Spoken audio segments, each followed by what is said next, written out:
kõik me oleme siis meie see alateadvus, sisemaailm ja peenkeha on siis pungil, see ladu on pungil kogemusi.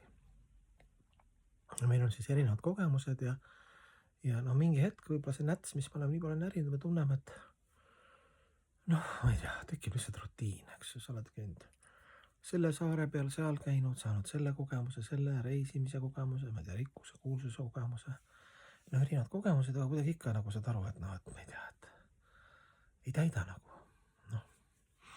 Ja kui sa oled seal, siis sul võib-olla hakkab huvi tekkima, eks ju, sa saad aru, et sul on meeled ja läbi nende meelte sa kogud siis tegelikult seda stuffi nagu seda kogemus ja kogemus annab selle tunde nagu elujõu, elurõõmu, eks ju. Et sul on kogemus ja nädal lõpp tuleb, et paned väikse lonksu, väike pidu, korraks on omalast hea, pärast on kogemus ka, et pärast on tühi tunne, eks ju, mis iganes sealt, kuidas kellegi avaldub see. Läbi mõnuainete, eks ju, saad pärast aru, et pärast on hoopis veel hullem tunne, kui enne oli, eks ju. Või nagu sa võtsid, et rõõmu tunda elust. Ja inimesele antud meeled ja siis läbi nende meelte siis nägemine, kuulmine, maitsmismeel, kompimismeel, eks ju, haistmismeel. Läbi nende me siis elame ja pühjame siis ühest hüpata ühelt lillelt teisele ja mis siis, et materiaalne maailm petab ära meid, me oleme rääkinud sellest, et kui see tüütas ära, eks ju, algus oli lahe, siis küll me leiame mingi järgmise variandi pakutakse meile, eks ju. Kuni siis seksuaalhalvetini välja, eks ju, et sa oled pettud nagu, siis sa proovid nii ja siis pettud ja siis proovid nii ja kõik variandid proovid ära. Ja pühakirjad räägivad ka, et vaimne elu on ka, et me saame nagu kogemuse, aga teoorias öeldakse ka pühakirjades, et läbi materiaalsete meelte sa ei saa kunagi Jumalat kogeda.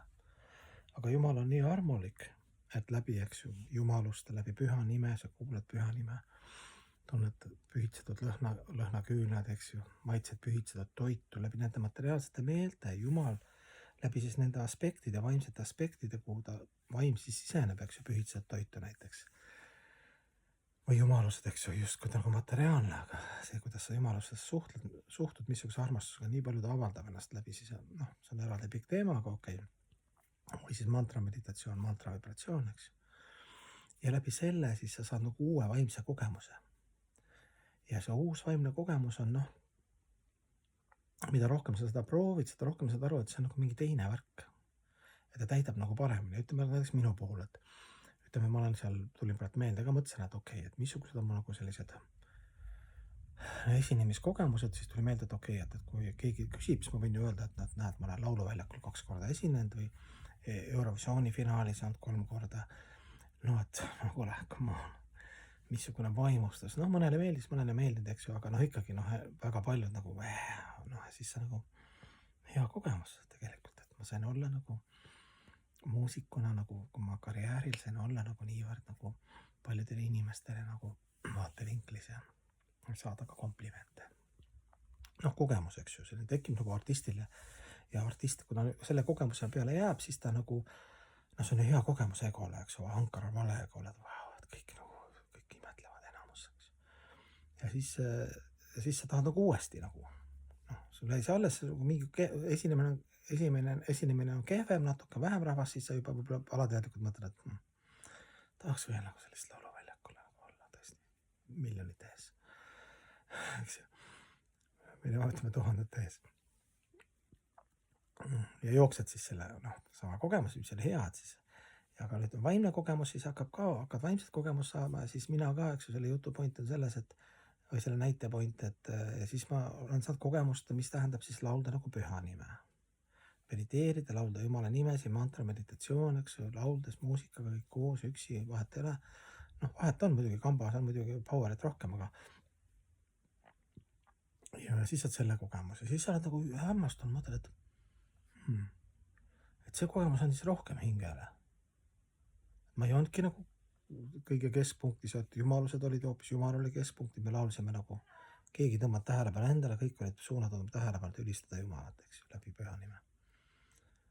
Ja ei on nagu neid faktoreid, materiaalse maailma, need meeldivaid faktoreid, et keegi fännib sind ja keegi makstakse sulle ja saad kuulust ja tuntust, imetlust, seda nagu ei olnud, see oli kõik null, aga saad hoopis teise kogemuse, ka materiaalsed meeled, eks ju, kurk, hääle, paelad, eks ju, vibreerid, aga seal on nagu see vaim on taga, eks ju, Jumal on taga, Jumala nimi, eks ju.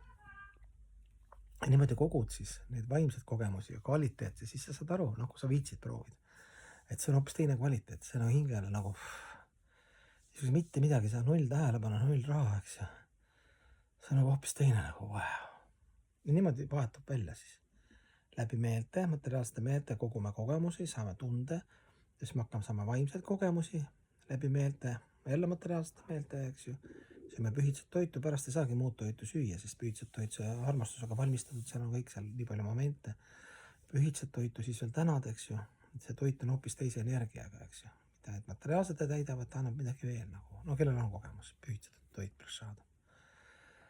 Jälle läbi meelte, eks ju, saad kogemused, wow.